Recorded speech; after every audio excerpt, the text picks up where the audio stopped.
सगळ्यांचं स्वागत आहे. आजचा आपला विषय असा आहे ज्याचा सामना जगातल्या प्रत्येक माणसाला रोज करावा लागतो. हो, नक्कीच. म्हणजे सध्याचं आपलं आयुष्य बघा. सतत घाई, ट्रॅफिक जॅम, ऑफिसमधले टार्गेट्स आणि सोशल मीडियावरून येणारा माहितीचा पूर. अगदी बरोबर. या सगळ्या धावपळीत एक भावना अशी आहे जी कधीही कुठूनही डोकं वर काढते. आणि ती भावना म्हणजे राग. खरंय. आणि तो कधी येईल सांगता येत नाही. हो ना. आज आपण एका अतिशय जुन्या आणि तितक्याच प्रभावी स्रोताचा आधार घेणार आहोत, म्हणजे समर्थ रामदास स्वामींचा दासबोध. आता शेकडो वर्षांपूर्वी लिहिला गेलेला ग्रंथ आजच्या या अँगर मॅनेजमेंटच्या काळात कसा लागू पडेल असा प्रश्न साहजिकच पडू शकतो आपल्याला. हो, पडतोच. त्यातलं मानसशास्त्र इतकं अचूक वाटलं की मला खरंच आश्चर्य वाटलं. या चर्चेचं मुख्य उद्दिष्टच हे आहे की हे प्राचीन शहाणपण आजच्या धकाधकीच्या जीवनात कसं वापरायचं. बरोबर. आणि सुरुवात करण्यापूर्वीच एक भन्नाट संकल्पना मला मांडायची आहे. दासबोध असं सांगत नाही की राग दाबा. तो सांगतो की रागावर नियंत्रण मिळवा. राग दाबणं आणि नियंत्रित करणं या दोन वेगळ्या गोष्टी आहेत ना. यात नक्की काय फरक आहे? हा फरक समजून घेणं हीच खरं तर आपली पहिली पायरी असायला हवी. आता बघा, राग दाबणं म्हणजे एखाद्या प्रेशर कुकरचं सेफ्टी वॉल्व्ह बंद करून त्याला गॅसवर ठेवण्यासारखं आहे. बापरे, म्हणजे स्फोट होणारच. अगदी तेच. आत वाफ साचत राहते, खदखदत राहते आणि कधीतरी त्याचा भयंकर स्फोट होतो. राग दाबणारी माणसं वरवर शांत दिसतात, पण आतून ती स्वतःलाच जाळत असतात. या उलट रागावर नियंत्रण मिळवणं म्हणजे गाडीचं स्टेअरिंग व्हील आपल्या हातात घेण्यासारखं आहे. म्हणजे गाडी आपल्या कंट्रोलमध्ये असते. हो, गाडी वेगात आहे, इंजिन गरम आहे, पण ती कुठे न्यायची हे ड्रायव्हर ठरवतोय. दासबोधातील हे विचार केवळ एक जुना आध्यात्मिक मजकूर नाहीये, तर ते मानवी मनाचं एक अतिशय प्रगत असं मानसशास्त्रीय विश्लेषण आहे. नक्कीच. हे सारासार विचार करण्याची क्षमता. हो, काय बरोबर आणि काय चूक हे ओळखण्याची क्षमता पूर्णपणे नष्ट होते. चला यावर थोडा सविस्तर विचार करूया. हे ऐकायला थोडं तत्वज्ञानासारखं वाटतं, पण प्रॅक्टिकली विचार केला तर हे मेंदूत नक्की कसं काम करतं. म्हणजे राग आल्यावर आपल्यावरच नियंत्रण का राहत नाही. याला आपण आधुनिक मानसशास्त्राची आणि न्यूरोसायन्सची जोड देऊन बघूया.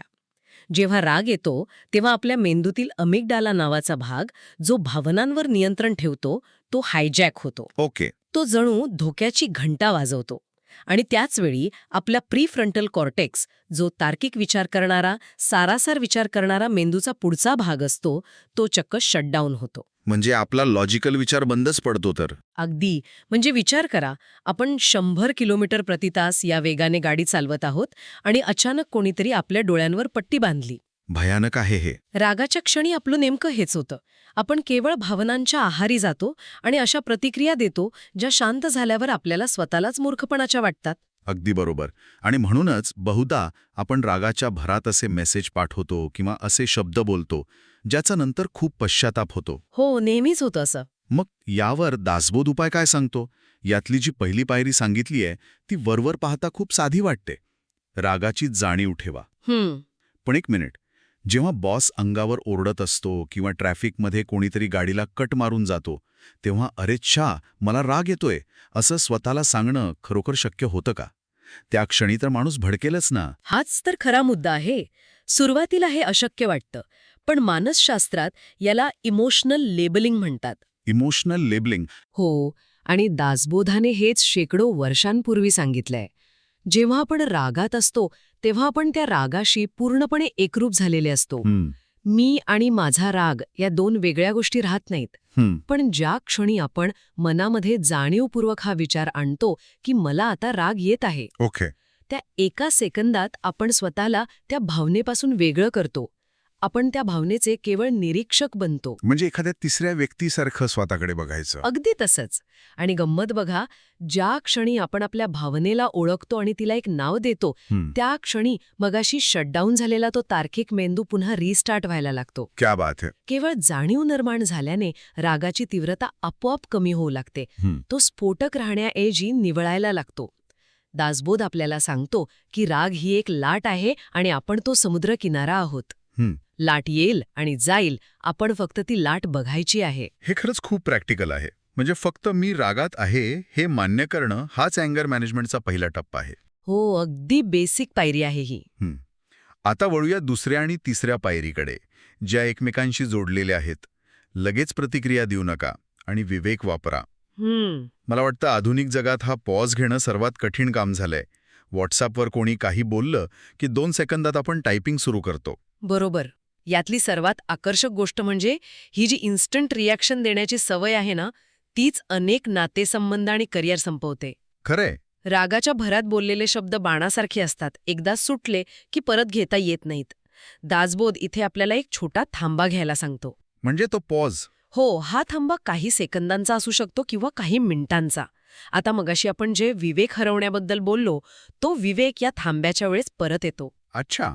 जेव्हा आपण थांबतो तेव्हा आपण आपल्या विवेकाला म्हणजे तर्काला पुढे येण्याची संधी देतो. म्हणजे हा पॉज घेतल्यावर आतल्यात नक्की काय प्रक्रिया घडते? भावना आणि विवेक यात काही द्वंद्व होतं का? लागतो. कसले प्रश्न? तो विचारतो की समोरच्याला आत्ता सडेतोड उत्तर देणं खरोखरच गरजेचं आहे का? मी जे बोलणार आहे त्याचा अंतिम परिणाम काय होईल? यामुळे प्रश्न सुटेल की अधिक गुंतागुंतीचा होईल? हे प्रश्न रागाच्या आगीवर पाण्याचं काम करतात. विवेकाचे हे प्रश्न आपल्याला तात्कालीन भावनेच्या जाळ्यातून बाहेर काढून लांबचा विचार करायला भाग पाडतात. अगदी बरोबर. थोडक्यात सांगायचं तर तो रागात लिहिलेला ईमेल सेंड करण्याऐवजी ड्राफ्टमध्ये सेव्ह करून ठेवण्याची ती प्रक्रिया आहे. दुसऱ्या दिवशी सकाळी तोच ईमेल वाचल्यावर आपल्याला वाटतं बरं झालं मी काल हे पाठवलं नाही. हे प्रत्येकाने कधी ना कधी अनुभवलं असेलच. तो छोटा थांबा खरंच मोठा फरक निर्माण करतो. हो ना. पण जेव्हा आपण या पॉज किंवा थांब्याबद्दल बोलतो तेव्हा मला साहजिकच पुढचा प्रश्न पडतो की मुळात हा राग येतोच कुठून? आणि इथेच हा विषय खऱ्या अर्थाने रंजक होतो. आपण प्रतिक्रिया कशी द्यायची हे तर बघितलं, पण दासबोधाने याच्या मुळावरही बोट ठेवलंय. अगदी बरोबर. चौथी पायरी सांगते अपेक्षा कमी करा. हे जरा सविस्तर समजून घेऊया, कारण आपण समाजात राहतो, घरात राहतो, अपेक्षा तर असणारच ना, त्या कशा कमी करायच्या? साहजिक आहे, आपण माणूस आहोत त्यामुळे अपेक्षा असणारच. पण दासबोध आपल्याला आपल्या अपेक्षांचे स्वरूप तपासायला सांगतो. जर आपण याचा व्यापक दृष्टिकोनातून विचार केला तर आपल्याला राग का येतो? काय येतो? बहुतांश वेळा कारण हे असतं की जग आपल्या स्क्रिप्टनुसार चालत नाही. स्क्रिप्ट म्हणजे आपण जे डोक्यात ठरवलेलं असतं ते. हो, आपण डोक्यात एक चित्र तयार केलेलं असतं की माझ्या सहकार्याने माझ्याशी असंच बोललं पाहिजे, माझ्या मुलाने माझं ऐकलंच पाहिजे किंवा ट्रॅफिक क्लिअरच असलं पाहिजे. आणि जेव्हा वास्तव या चित्राशी जुळत नाही तेव्हा आपल्याला राग येतो. म्हणजे रागाचं खरं मूळ बाहेरच्या जगात नाही तर ते आपल्या अपेक्षांमध्ये दडलेलं आहे. म्हणजे आपण परिस्थितीला किंवा दुसऱ्या माणसाला दोष देतो, पण खरी अडचण आपली स्वतःची स्क्रिप्ट असते. अगदी बरोबर. दासबोध अगदी स्पष्टपणे सांगतो की अपेक्षा जितक्या अवास्तव तितका राग जास्त. आजच्या इन्स्टंट जगात आपल्याला सगळं लगेच हवं असतं, त्यामुळे आपली सहनशीलता कमी झाली आहे आणि अपेक्षा वाढल्या आहेत. म्हणूनच दासबोध सांगतो की अपेक्षा कमी करा. याचा अर्थ काहीच करायचं नाही असा नाहीये. नाही, याचा अर्थ निष्क्रिय व्हा असा नाही, तर जगाने माझ्याच मनासारखं वागलं पाहिजे हा दुराग्रह सोडा असा आहे. आणि इथूनच आपण 5व्या आणि माझ्या मते अत्यंत महत्वाच्या पायरीकडे जातो. स्वतःकडे पहा किंवा आत्मपरीक्षण करा. आपण नेहमी इतरांकडे बोट दाखवतो की त्याच्यामुळे मला राग आला, पण जेव्हा आपण रागाच्या मुळाशी जातो तेव्हा तिथे अनेकदा आपला अहंकार बसलेला असतो असं दासबोध म्हणतो. हो. या अहंकाराची आणि रागाची नक्की काय लिंक आहे? ही लिंक समजून घेणं सर्वात महत्वाचं आहे. जेव्हा एखादी गोष्ट आपल्या मनाविरुद्ध घडते तेव्हा आपल्याला दुःख होतं, पण जेव्हा त्या गोष्टीत मी आणि माझा हा भाग दुखावला जातो तेव्हा त्या दुःखाचा राग होतो. म्हणजे ते वैयक्तिक होतं तेव्हा. हो. उदाहरणार्थ समजा ऑफिसमध्ये कोणीतरी एखाद्या प्रोजेक्टवर टीका केली.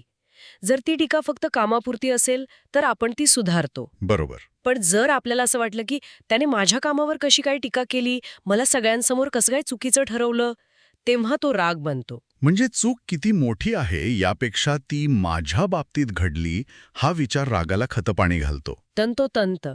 ट्रॅफिक सिग्नलवर कोणी गाडीला कट मारला की आपला इगो कसा दुखावतो. त्याने मला कट कसा मारला, तो स्वतःला समजतो कोण? हो, अगदी असंच होतं. अनेकदा समोरच्या व्यक्तीची कृती फार छोटी असते, पण आपला फुगवलेला अहंकार त्या कृतीला एका मोठ्या अपमानाचं स्वरूप देतो. रागाच्या क्षणी आपण स्वतःला हा प्रश्न विचारला पाहिजे की मी खरोखरच का रागावलो आहे? ह्यात माझं काय नुकसान झालंय की फक्त माझा अहंकार दुखावला गेलाय? हा प्रश्न खूप महत्वाचा आहे. जेव्हा आपण हे सत्य स्वीकारतो तेव्हा रागाचं खापर दुसऱ्यावर फोडण्याची आपली सवय मोडते. आपण स्वतःची जबाबदारी घ्यायला शिकतो. हे खूपच सखोल आहे, कारण आपण नेहमी परिस्थितीला आणि लोकांना बदलण्याचा प्रयत्न करत असतो, जे आपल्या हातात अजिबात नसतं. अगदी. पण स्वतःच्या अपेक्षा आणि स्वतःचा अहंकार तपासणं हे पूर्णपणे आपल्या हातात आहे. आत्तापर्यंत आपण रागाचं मूळ शोधलं. आता यावर दासबोधाने जे औषध दिलंय त्या उपायांवर वळूया. 6वी पायरी आहे नम्रता वाढवा. आता हे जरा गोंधळात टाकणार आहे, कारण आजच्या कॉर्पोरेट आणि स्पर्धात्मक जगात नम्रता म्हणजे दुबळेपणा असा एक समज आहे. हो, असा समज रूढ झालाय. जो नम्र असतो त्याला लोक गृहीत धरतात, त्याला कमकुवत समजतात. मग दासबोध नम्रतेला रागावर मात करण्याचं मोठं सामर्थ्य का मानतो? खूप मोठा गैरसमज आहे की नम्रता म्हणजे कमकुवतपणा. दासबोधाच्या दृष्टिकोनातून बघितलं तर नम्रता हे एक बुलेट प्रूफ जॅकेट आहे, जे तुमच्या अहंकाराला सुरक्षित ठेवतं. बुलेट प्रूफ जॅकेट कसं काय? कारण नम्र व्यक्तीचा अहंकार मुळातच खूप कमी असतो. त्यामुळे अशी व्यक्ती प्रत्येक गोष्टीला वैयक्तिक किंवा पर्सनल घेत नाही. जर कोणी काही नकारात्मक बोलले तरी नम्र माणूस त्यातून फक्त आवश्यक ते सत्य घेतो आणि बाकीचा कचरा सोडून देतो. म्हणजे तो सतत डिफेन्सिव्ह मोडमध्ये नसतो. बरोबर. वादळ आल्यावर ताठ उभा राहणारा मोठा वृक्ष अनेकदा मुळासकट उन्मळून पडतो, कारण त्याचा अहंकार त्याला वाकू देत नाही. हो. पण तिथेच असलेलं नम्र गवत मात्र वादळात फक्त वाकतं आणि वादळ गेल्यावर पुन्हा उभं राहतं. नम्र माणसाला लवकर राग येत नाही, कारण त्याच्यात मी कोणीतरी विशेष आहे आणि मला असं कसं बोललं हा भाव नसतो. क्या बात आहे. झाडाची आणि गवताची ही उपमा एकदम चपखल बसते. हो ना, तो वास्तवाचा स्वीकार सहज करू शकतो. म्हणूनच नम्रता हे रागाविरुद्धचं सर्वात मोठं सामर्थ्य आहे.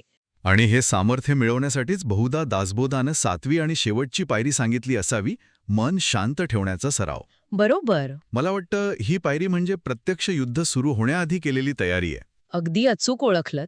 कारण राग आल्यावर लगेच मला शांत राहायचं आहे असं ठरवून कोणी शांत राहू शकत नाही. नाहीच राहू शकत. महापूर आल्यावर कोणी पोहायला शिकत नाही. त्याची प्रॅक्टिस आधी करावी लागते. ध्यान, जप किंवा दिवसातून काही वेळ फक्त शांत बसणे या सर्व गोष्टींमुळे मनाचा एक स्नायू बळकट होतो. एक प्रकारची मसल मेमरी तयार होते. हो, जसजसे मन स्थिर होऊ लागते तसतशी त्याची प्रत्येक लहान सहान गोष्टीवर विचलित होण्याची सवय मोडते. स्थिर मन हे एखाद्या खोल तलावासारखे असते, ज्यावर बाहेरून कोणी दगड मारला तरी फक्त वरच्या पृष्ठभागावर थोडे तरंग उठतात. पण तळाची शांतता तशीच राहते. अगदी बरोबर. त्याच्या तळाशी असलेली शांतता ढळत नाही. थोडक्यात सांगायचं तर रोजच्या जीवनात जर आपण आपल्या मनाला शांतीचा डोस दिला नाही तर ते छोट्या छोट्या गोष्टींवर रिॲक्ट होणारच. नक्कीच. तर या सगळ्याचा नेमका अर्थ काय होतो? आपण आज दासबोधातील ज्या 7 पायऱ्या पाहिल्या, रागाची जाणीव ठेवणं, थांबणं, विवेकाचा वापर करणं, अपेक्षा कमी करणं, अहंकार तपासणं, नम्रता बाळगणं आणि सराव करणं, या सर्वांचा एकच अंतिम सार मला जाणवतो की राग जिंकणे म्हणजे एखाद्या दुसऱ्या व्यक्तीला हरवणे किंवा परिस्थितीवर विजय मिळवणे नक्कीच नाही. तो पूर्णपणे स्वतःवर मिळवलेला विजय आहे. अगदी खरंय. मन शांत झालं की जीवनही शांत होतं. रागाच्या क्षणी स्वतःच्या मनाला काबूत ठेवणे हीच खरी लढाई आहे. आणि हे ज्ञान केवळ सैद्धांतिक नाहीये बरं का. हे आजच्या ताणतणावाच्या जगात एक प्रॅक्टिकल मॅन्युअल आहे. हो, रोजच्या जगण्यात वापरण्यासारखं. जर आपण या पायऱ्यांचा प्रामाणिकपणे वापर केला तर आपले नातेसंबंध किती सुधारू शकतात याचा विचार करा. ऑफिसमधले वाद किती सहज टाळता येतील.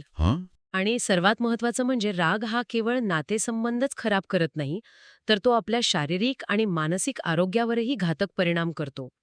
त्यामुळे स्वतःच्या भावनांवर नियंत्रण मिळवणे ही एक निरोगी जीवन जगण्याची गुरुकिल्ली आहे. नक्कीच.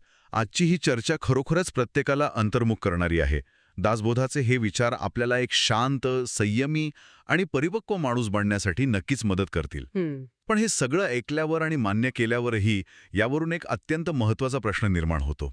एक असा विचार जो या सगळ्या शांततेच्या संकल्पनेलाच थोडं आव्हान देतो. कोणता विचार? प्रश्न हा आहे की जर रागाचं मुख्य कारण आपल्या अपेक्षा आणि अहंकार असेल, बरोबर, आणि आपण ठरवलं की आता सर्व अपेक्षा सोडून द्यायच्या आणि पूर्णपणे शांत व्हायचं, पण मग या जगात आपल्या आजूबाजूला जर काही चुकीचं घडत असेल, अन्याय होत असेल, तर परिस्थिती बदलण्याची, प्रगती करण्याची किंवा चुकीच्या गोष्टींविरुद्ध उभे राहण्याची आपली ऊर्जाही या शांततेसोबत संपुष्टात येईल का? हा अतिशय महत्वाचा मुद्दा आहे. दासबोधाची ही शांतता म्हणजे मूकपणे सहन करणारी निष्क्रियता आहे की योग्य वेळी योग्य कृती करण्यासाठी साठवलेली मानसिक ताकद? हां, खरंच खूप भेदक प्रश्न आहे. कारण अनेकांना वाटतं की ही शांतता माणसाला निष्क्रिय बनवते. पण मला वाटतं इथे रागाचा अभाव म्हणजे कृतीचा अभाव असा अर्थ अजिबात नाही. म्हणजे राग न येताही माणूस लढू शकतो असं म्हणायचंय तुम्हाला? नक्कीच. जेव्हा आपण रागाचा आहारी जातो तेव्हा आपण डोळे झाकून तलवार चालवतो. पण दासबोधाने सांगितलेली शांतता ही दुर्बलतेतून आलेली नाही. जेव्हा तुमचा अहंकार नसतो तेव्हा तुम्ही माझा अपमान झाला म्हणून लढत नाही, तर हे चुकीचं आहे म्हणून लढता. हा फरक खूप मोठा आहे. वा, म्हणजे राग हा आपला मालक न बनता अन्यायाविरुद्ध लढण्यासाठी आपण त्याला एक हत्यार म्हणून वापरू शकतो. बरोबर. पण तरीही हा प्रश्न इतका सोपा नाही. शांतता आणि निष्क्रियता यातील ती पुसटशी रेषा आपण कशी ओळखायची, हा प्रश्न नक्कीच सखोल विचार करायला लावणार आहे. आणि हाच तो विचार आहे ज्यावर हे ऐकणाऱ्या प्रत्येकाने आज स्वतःच्या मनात चिंतन करायला हवं. रागाचा अभाव म्हणजे कृतीचा अभाव आहे का? किती शांतता अधिक प्रभावी कृतीसाठी आवश्यक असलेली पायाभरणी आहे? या प्रश्नाचं उत्तर प्रत्येकाला स्वतःच्या आतच शोधावं लागेल. अगदी बरोबर. आजच्या या सखोल चर्चेतून मिळालेले हे विचार नक्कीच आपल्या रोजच्या जगण्यात काहीतरी सकारात्मक बदल घडवतील. आज आपण इथेच थांबूया. स्वतःला प्रश्न विचारत रहा आणि मन शांत ठेवा. पुन्हा भेटूया पुढच्या डीप डाईव्हमध्ये.